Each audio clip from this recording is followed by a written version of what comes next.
Assalamualaikum warahmatullahi wabarakatuh. Perkenalkan, nama saya Raihanil Jannah, NPM 2511013, kelas karyawan, mahasiswa Universitas Budi Dharma. Di sini, saya akan mempresentasikan materi 10 dari mata kuliah kriptografi, yakni implementasi kriptografi, di mana mencakup penerapan kriptografi pada keamanan komputasi cloud dan keamanan email, seperti konsep, ancaman, dan protokol perlindungan data. Kriptografi kini menjadi kebutuhan universal, bukan lagi eksklusif milik militer dan diplomat. Data yang berpindah antar komputer meninggalkan lingkungan fisik yang terlindungi, sehingga rentan dimodifikasi atau dipalsukan oleh pihak yang tidak bertanggung jawab. Enkripsi menformat ulang dan mengubah data agar lebih aman dalam perjalanan antar sistem, didasarkan pada kode rahasia yang dipadukan dengan matematika modern. Data yang harus diamankan pada 1. Saat diam, yaitu data tersimpan di storage atau database. Kedua, data dalam perjalanan. Data berpindah antar sistem. Ketiga, data saat digunakan. Data yang sedang diproses oleh aplikasi. Keamanan komputasi cloud. Komputasi cloud memungkinkan akses jaringan di mana saja tanpa terkendala waktu dan tempat. Dengan sumber daya seperti jaringan, server, penyimpanan, dan aplikasi yang dapat dikonfigurasi secara cepat dan efisien. Namun, ancaman kompromi data terus meningkat seiring bertambahnya pengguna cloud. Kehilangan atau kebocoran data adalah dampak paling merusak dari pelanggaran keamanan bagi klien. Penanggulangan ancaman keamanan cloud. Yang pertama, kontrol akses API. Menerapkan kontrol akses API yang kuat untuk membatasi akses tidak sah. Kedua, enkripsi data. Mengenkripsi dan melindungi integritas data selama dalam perjalanan. Ketiga, analisis desain. Menganalisis perlindungan data pada saat desain sistem dan waktu berjalan. Keempat, manajemen kunci. Menerapkan pembuatan kunci yang kuat, penyimpanan, pengelolaan, serta praktik penghapusan data. 4 entitas dalam sistem cloud, menurut Stellings 2017. Pertama, pemilik data, yaitu organisasi yang menghasilkan data untuk rilis terkontrol, baik internal maupun ke pengguna eksternal. Kedua, pengguna, yaitu entitas manusia yang menyajikan permintaan atau query ke sistem, baik karyawan maupun pengguna eksternal terautentikasi. Ketiga, klien, front end yang mengubah query pengguna menjadi query atas data terenkripsi yang tersimpan di server. Keempat, server, organisasi yang menerima data terenkripsi dari pemilik data dan mendistribusikannya ke klien, umumnya ke server cloud. Alur pengambilan data terenkripsi. Server hanya menyimpan data terenkripsi dan tidak memiliki kunci. Kunci enkripsi hanya ada di sisi ke klien. Alurnya meliputi 1. Query. Pengguna mengeluarkan query untuk bidang tertentu dengan nilai kunci utama. Kedua, enkripsi query. Pemroses query di klien mengenkripsi kunci utama dan memodifikasi query. Ketiga, proses di server. Server memproses query menggunakan nilai terenkripsi dan mengembalikan hasil. 4. Dekripsi hasil. Pemroses query di klien mendekripsi data dan menampilkan hasil ke pengguna. Kriptografi pada email. Email adalah aplikasi berbasis jaringan yang paling banyak digunakan hampir di semua lingkungan terdistribusi. Berkembangnya layanan email meningkatkan kebutuhan akan autentikasi dan kerahasiaan atau kriptografi. Dua skema utama yang digunakan secara luas, yaitu PGP dan S-MIME. Komponen arsitektur email. RFC 5598. 1. MUA, Message User Agent, dunia pengguna. Kedua, MHS, Message Handling Service, dunia transfer. Ketiga, MTA, Message Transfer Agent, komponen dalam MHS. SMTP digunakan untuk pengiriman lintas internet.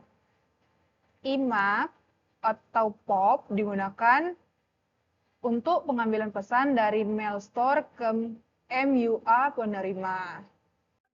Kategori ancaman keamanan email. Email rentan terhadap berbagai ancaman keamanan, baik bagi individu maupun organisasi, yakni 1. Keaslian. Akses tidak sah ke sistem email perusahaan. 2. Integritas. Modifikasi konten email yang tidak sah. Ketiga, kerahasiaan. Pengungkapan informasi sensitif yang tidak sah. Keempat, ketersediaan. Pengguna akhir gagal mengirim atau menerima email. Protokol mitigasi ancaman email. Rekomendasi NIST SP 800-177. Email yang dapat dipercaya. Pertama, START TLS yang memiliki fungsi utama ekstensi SMTP, yakni autentikasi, integritas, dan kerahasiaan via TLS. SMIME, autentikasi dan kerahasiaan pada badan pesan SMTP.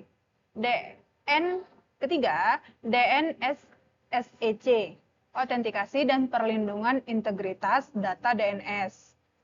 DANE, autentikasi kunci publik alternatif berbasis DNSSEC. SPF, validasi alamat IP pengirim resmi via catatan DNS. DKIM, tanda tangan digital pada header dan isi pesan. Terakhir, DMARC, kebijakan dan pelaporan efektivitas SPF tambah DKIM. SMIME, layanan dan algoritma. Secure Multipurpose Internet Mail Extension, menyediakan 4 layanan terkait pesan, yakni autentikasi, kerahasiaan, kompresi, dan kompatibilitas email. Algoritma pertama yaitu RSA atau SHA-256, memiliki fungsi dalam tanda tangan digital dengan tindakan hash pesan dalam kurung SHA-256 dienkripsi dengan kunci privat pengirim. Kedua, algoritma AES 128 dalam kurung CBC memiliki fungsi enkripsi pesan dengan tindakan pesan dienkripsi dengan kunci sesi sekali pakai, kunci dienkripsi RSA. Ketiga, algoritma tidak ditentukan, namun memiliki fungsi kompresi dengan tindakan pesan dapat dikompresi untuk penyimpanan atau transmisi. Yang terakhir, Radix 64 dengan fungsi kompatibilitas email melalui tindakan konversi pesan terenkripsi ke string ASCII. SMIME, alur autentikasi dan kerahasiaan. Pertama, alur autentikasi, tanda tangan digital, yakni 1. Pengirim membuat pesan. 2. SHA-256 menghasilkan intisari pesan 256 bit. Ketiga, intisari dienkripsi dengan RSA plus kunci privat pengirim. Keempat, penerima dekripsi dengan RSA plus kunci publik pengirim. Kelima, bandingkan hash. cocok sama dengan pesan autentik. Alur kerahasiaan atau enkripsi pesan, yakni 1. Buat kunci sesi acak 128 bit, kunci enkripsi konten. 2. Pesan dienkripsi menggunakan kunci sesi, yakni AES128. 3. Kunci sesi dienkripsi RSA plus kunci publik penerima. Keempat, penerima dekripsi kunci sesi dengan kunci privatnya. Kelima, kunci sesi dipakai mendekripsi isi pesan. PGP PS SMIME. PGP atau lebih dikenal sebagai Pretty Good Privacy dibuat oleh Phil Zimmermann tahun 1991. Tersedia gratis dan populer untuk penggunaan pribadi. Berkembang menjadi standar OpenPGP dalam kurung RFC 4880. Ada 3 aspek perbedaan di antara dua ini. Yang pertama, sertifikasi kunci. Pada SMIME, sertifikat X.509 dari Certificate Authority atau CA. Sedangkan PGP atau OpenPGP, yakni Web of Trust, kunci dipercaya jika ditandatangani pihak yang sudah dipercaya. Aspek kedua, distribusi kunci. Pada SMIME, kunci publik pengirim disertakan dalam pesan. Sedangkan pada PGP atau OpenPGP, kunci publik perlu diunduh terpisah atau via key server OpenPGP. Aspek ketiga, yakni rekomendasi NIS 800.177. Pada SMIME direkomendasikan kepercayaan lebih besar pada sistem CA atau Certificate Authority. Sedangkan pada PGP atau OpenPGP tidak diprioritaskan untuk lingkungan organisasi. Dari pembahasan saya yang di atas, maka dapat disimpulkan beberapa kesimpulan, di antaranya 1. Kriptografi menjadi kebutuhan universal untuk melindungi data yang bergerak antar sistem, tidak lagi eksklusif untuk militer atau diplomat. Kedua, keamanan data harus mencakup 3 kondisi, yakni saat diam, dalam perjalanan, dan saat digunakan. Ketiga, pada cloud, solusi paling efektif, yakni enkripsi seluruh basis data di sisi klien dan kunci enkripsi tidak diserahkan ke penyedia layanan. Keempat, pada email, ancaman keaslian, integritas, kerahasiaan, dan ketersediaan ditangani lewat START-TLS, SPF, DKIM, DMARC, SMIME, dan PGP. Kelima, SMIME mengandalkan Certificate Authority atau CA. PGP mengandalkan Web of Trust yang terdesentralisasi. Dan yang terakhir, NIST SP80177 merekomendasikan SMIME karena kepercayaan sistem CA atau Certificate Authority yang lebih kuat dibanding Web of Trust PGP. Demikian presentasi dari saya mengenai materi 10, implementasi kriptografi pada keamanan komputasi cloud dan keamanan email. Atas perhatian dan kerjasamanya saya ucapkan terima kasih. Assalamualaikum warahmatullahi wabarakatuh.